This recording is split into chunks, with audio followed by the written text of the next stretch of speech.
Assalamualaikum warahmatullahi wabarakatuh. Nama saya M. Rizal Disaputra, NPM 07040. Di sini saya akan mempresentasikan dari jurnal analisis kebutuhan pembelajaran dan analisis pembelajaran dalam desain sistem pembelajaran dari Zainal Abidin, Fakultas Agama Islam, Universitas Muhammadiyah Surakarta.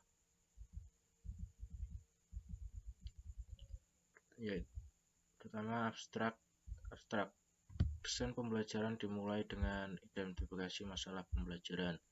Analisa kebutuhan adalah cara yang efektif untuk mengidentifikasi masalah-masalah yang muncul dalam sebuah organisasi pembelajaran, terutama bila perancangannya atau dalam mendesain pembelajarannya tidak begitu akurat. Analisa kebutuhan dapat mengidentifikasi 6 jenis kebutuhan, yaitu normatif, komparatif, felt, expressed, autopat, dan critical accident. Analisa tujuan bisa menggunakan analisa kebutuhan maupun bantuan pembelajaran.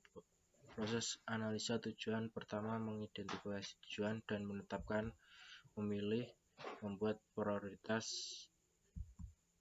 Maka dalam pemelaksanaan pembelajaran atau instruksional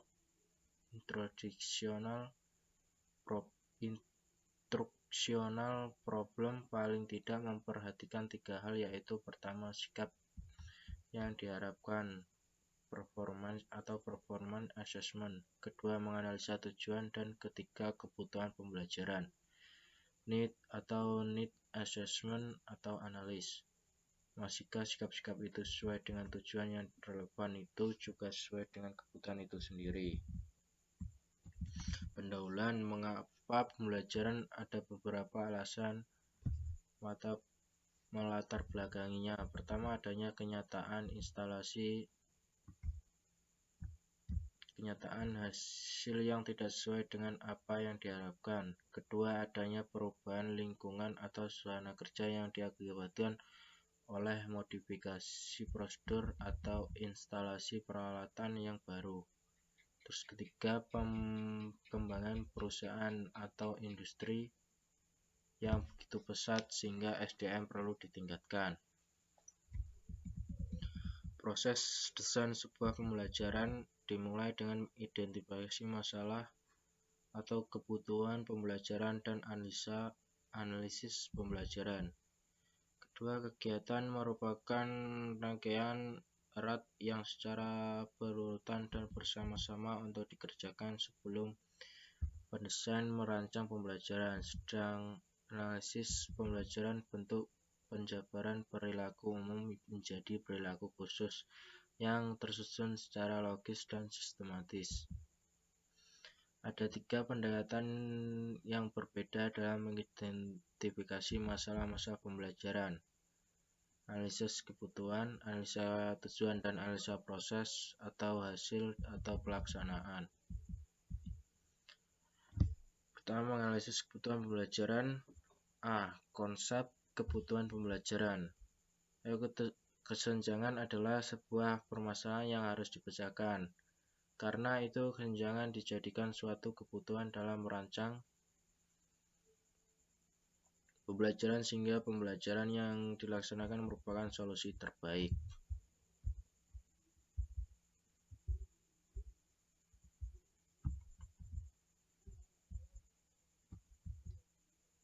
Efek yang besar maka perlu diprioritaskan dalam pengatasan masalah.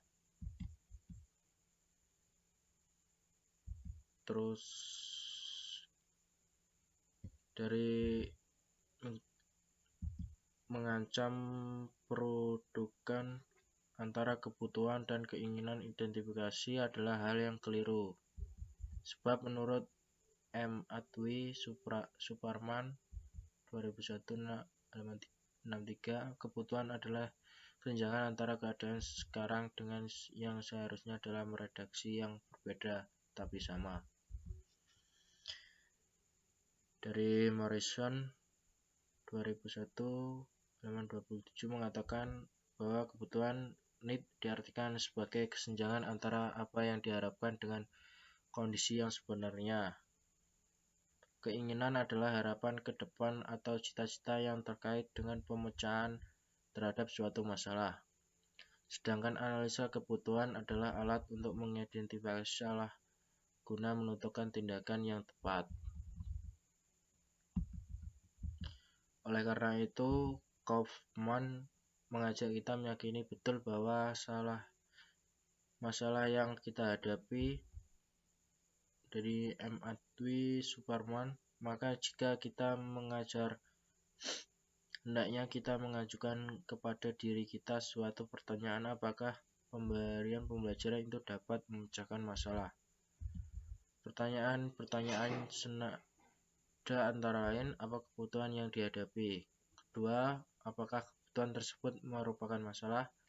Terus ketiga, apa penyebabnya? Dan empat, apakah pemberian pembelajaran merupakan cara yang tepat untuk memecahkan masalah? Dari Morrison membagi fungsi analisa kebutuhan sebagai berikut. Mengidentifikasi kebutuhan yang relevan dengan pekerjaan atau tugas sekarang, yaitu masalah apa yang mempengaruhi hasil pembelajaran. Terus mengidentifikasi kebutuhan mendesak yang terkait dengan finansial, keamanan, atau masalah lain yang mengganggu pekerjaan atau lingkungan pendidikan. 3. Menyajikan prioritas-prioritas untuk memilih tindakan. Keempat, memberikan data berbasis untuk menganalisa keefektivitas pembelajaran. Ada 6 macam kebutuhan yang biasa digunakan untuk merencanakan dan mengadakan analisa kebutuhan dari Morrison. 1. Kebutuhan normatif.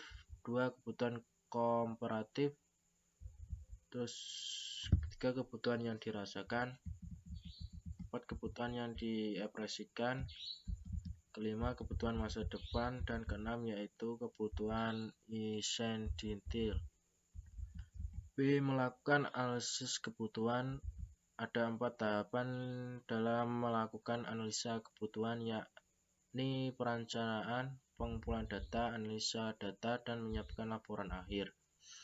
Pertama, perencanaan. Yang perlu dilakukan membuat klarifikasi siswa siapa yang akan terlibat dalam kegiatan dan cara pengumpulannya. 2. Pengumpulan data. Perlu mempertimbangkan besar kecilnya sampel dalam penyebarannya. Terus ketiga, analisa data. Setelah data terkumpul, kemudian data dianalisis dengan pertimbangan ekonomi, ranking, frekuensi, dan kebutuhan. Keempat, membuat laporan akhir. Dalam sebuah laporan analisa kebutuhan mencakup 4 bagian: analisa tujuan, analisa proses, analisa hasil dengan tabel, dan penjelasan singkat rekomendasi yang terkait data. Terus C. Strategi penilaian kebutuhan. Untuk memahami suatu kebutuhan, termasuk masalah atau perlu penilaian terlebih dahulu terhadap kebutuhan yang teridentifikasi yang disebut need assessment. Riset menekankan pentingnya pengumpulan informasi tentang penilaian kebutuhan secara langsung dari siswa, baik orang dewasa maupun siswa umum. Ia mengidentifikasi 5 tipe pertanyaan yang berbeda-beda. Kelima pertanyaan tersebut yaitu tipe pertanyaan untuk mengidentifikasi masalah siswa atau learner tentang seperti masalah yang sedang dihadapi. Terus tipe pertanyaan yang menanyakan kepada siswa untuk mengungkapkan prioritas di antara keterampilan-keterampilan yang mungkin dapat dimasukkan dalam pembelajaran. Contoh keterampilan apa yang dibutuhkan. Ketiga, tipe pertanyaan yang meminta kepada siswa untuk mendemonstrasikan keterampilan tertentu. Contoh, tulislah pertanyaan dengan kalimat yang pendek.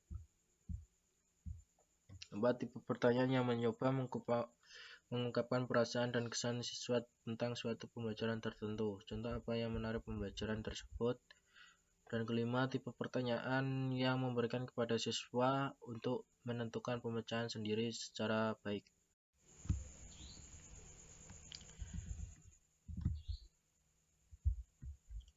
Terus dari Harles tahun 1975 mengabarkan partisipasi pihak-pihak yang mempunyai hubungan kerja sama untuk mengidentifikasi kebutuhan pembelajaran, yaitu siswa, pendidik, masyarakat dalam bentuk segitiga.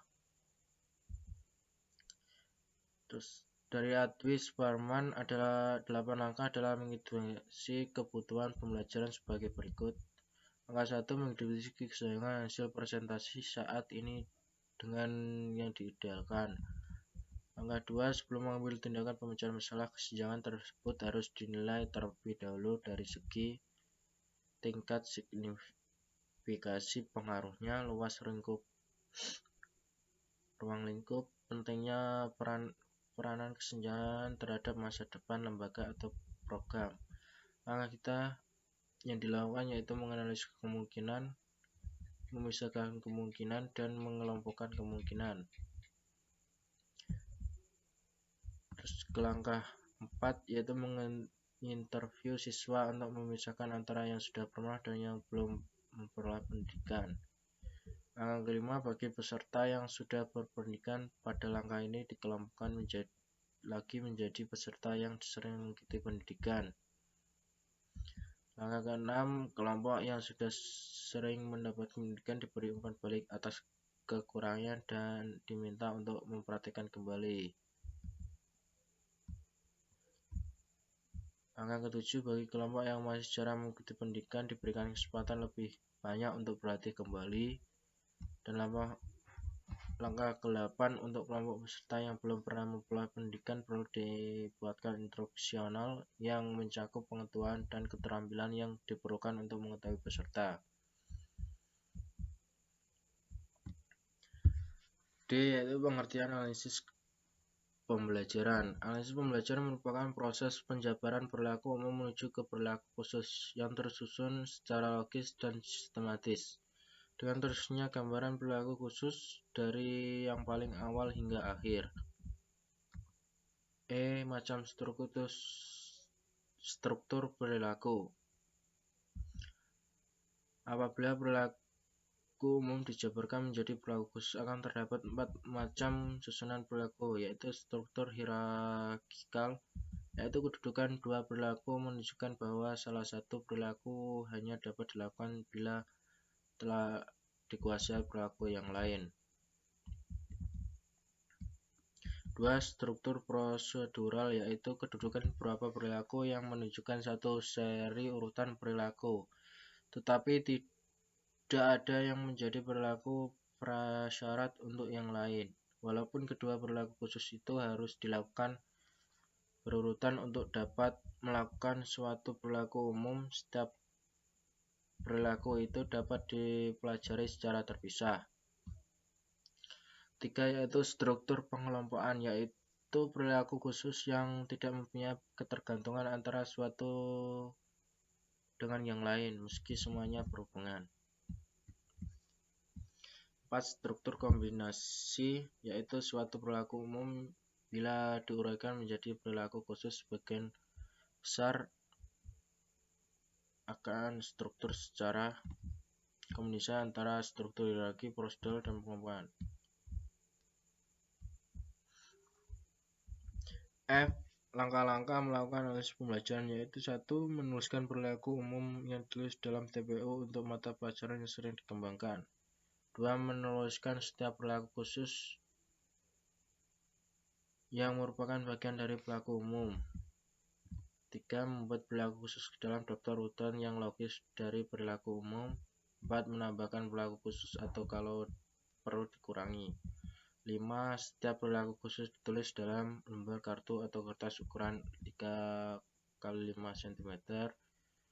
6. Kemudian kartu disusun dengan menempatkan dalam struktur hierarkal atau prosedural. 7. Bila perlu ditambahkan dengan perilaku khusus lain dan dikurangi sesuai kedudukan masing-masing. Ke-8 yaitu letak perilaku digambarkan dalam bentuk kotak di atas kertas lebar sesuai dengan letak kartu yang telah disusun.